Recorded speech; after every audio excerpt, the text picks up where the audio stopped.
What's happening, lads? How are we? Welcome back to Cop Logic. Today we're going to be looking at a report that The Athletic have done. Covers and talks about finances, spends and investments. I know it sounds pretty boring, but it's quite eye-opening, trust me. Okay, so what made this report video worthy? Well, The Athletic did a deep dive into each Premier League club's finances, and they found that according to their figures, FSG, or Liverpool's ownership, sit in 19th in the Premier League for net owner funding, with minus 37 million over the last 5 years.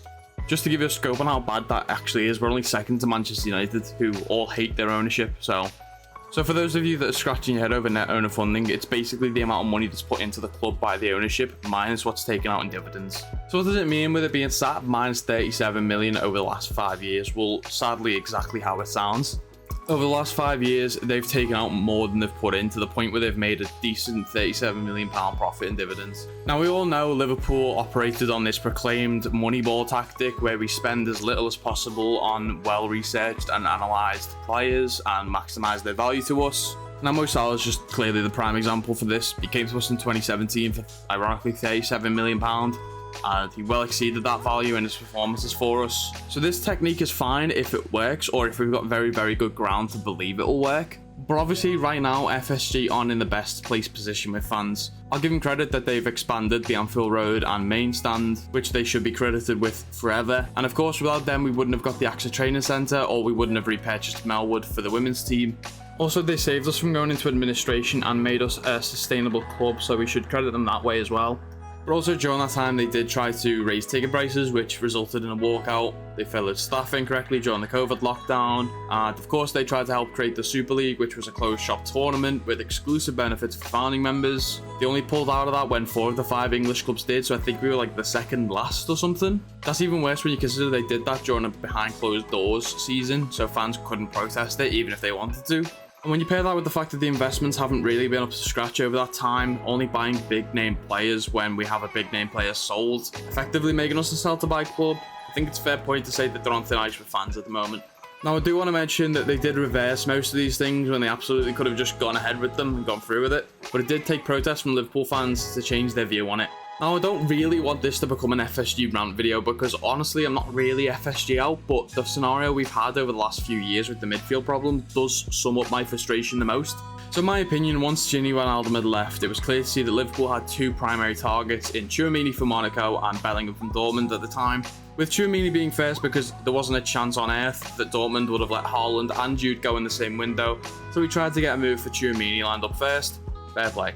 Unfortunately for us, Tchouaméni had his head turned by Madrid. Maybe it was the Champions League final that did it for him, or maybe it was the wages, but ultimately we did try and get him. I believe we put a bid in for maybe 70 or maybe 80 million pounds or euros or something, but ultimately he ended up going to Real Madrid. Fine, fair enough, can't control that. He had his head turned, he went somewhere else. What can you do? That didn't cause us to panic and go for option B or option C. We just decided to wait a year and go for Bellingham instead.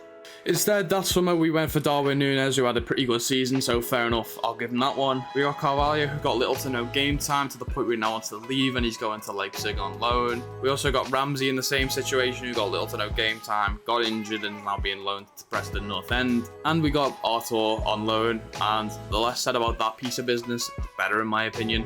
So for that summer transfer window, we were 1-4, which isn't really a good result.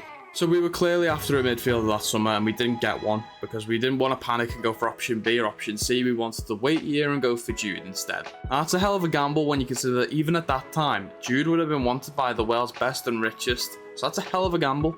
In my eyes, what should have happened is there should have been people that sat around the room having conversations saying we cannot let that happen again.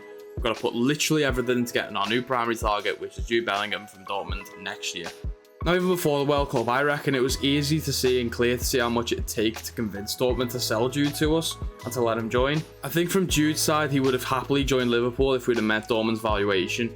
Part of his family are Liverpool fans, and he's got an icon and hero in Steven Gerrard, so I think that side wouldn't have been a problem for us. So in my eyes, Dortmund are the biggest roadblock for this deal happening. They wanted 130 million for Jude, which is honestly a bit high, but that's usually what selling clubs do. They usually overvalue their players, and the buying club usually undervalues them, and the actual price for the player is usually somewhere in the middle. My opinion at the time was we probably could have got Jude for about 100 to 110 million pounds. That would have been with Jurgen pulling some strings from ex-Dortmund contacts and Jude pushing for the move on the inside. So April rolls around and we apparently put a bid in for Jude for 80 to 85 million pound, which obviously immediately gets rejected. Instead of going slightly higher or trying to negotiate in seemingly any capacity, we just immediately declare ourselves out the race. We made no further efforts to try and reduce that price anyway, we just quit at the first hurdle, so to speak. For ages I'd convinced myself that this was just a negotiation tactic and we were relying on Jude to try and work down Dortmund's price from the inside out after spending in the World Cup with his new best mates Jordan and Trent. But I was wrong, we just gave up the ghost. Obviously that should have been a completely unimaginable and unacceptable situation, as we've wasted 2 or 3 years, maybe even longer, not making any significant midfield signings. We lost our most reliable one in Gini Wijnaldum and replaced him with Thiago, who's injury prone, and we knew that the likes of Naby Keita and Oxlade-Chamberlain and James Milner were all having their contracts expire soon. We could have been recruiting for the midfield years ago, and who knows, they might have had an effect on those seasons where we just missed out on something. Those seasons where we just missed out on the Prem by like a point, or even last season where we were like 2 games away from winning the quad. Who knows what an energetic, fit and consistent midfield could have offered us. So the main bane of my frustration is that FSG neglected making any real significant midfield signings with the illusion that we won't settle for anyone but our primary targets, only to lose those primary targets to the same club. It's like that meme where they go, "Can I copy your homework?" and you go, "Yeah, but change it up a bit," but Real Madrid just take your homework.